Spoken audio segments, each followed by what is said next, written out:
علي وزیر ته د مرګ ډیر غټ پلان جوړ شوی. پاکستاني اداره څه غواړي او علي وزیر ته یې تازه څه ویلي.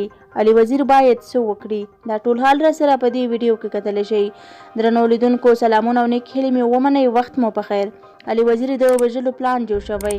پاکستاني پولیسو ویلي دي چې د پښتون ژغورنې غورځنګ مخکښ غړی او د پاکستان د قامي اسمبلۍ غړی علي وزیر د ترور پلان جوړ شوی او طالبان غواړي چې ویې وژني.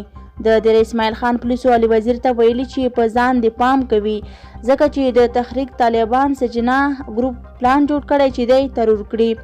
خو علي وزیر بیا وایي چې د پولیسو ورته دا هم ویلي چې دغه ډلې د پلار او 15 کسان نور هم په 2004 کال کې وژلي وو. خو حال دا چې هغه وخت کې د پاکستان تحریک طالبان بیخي جوړ شوی نه و.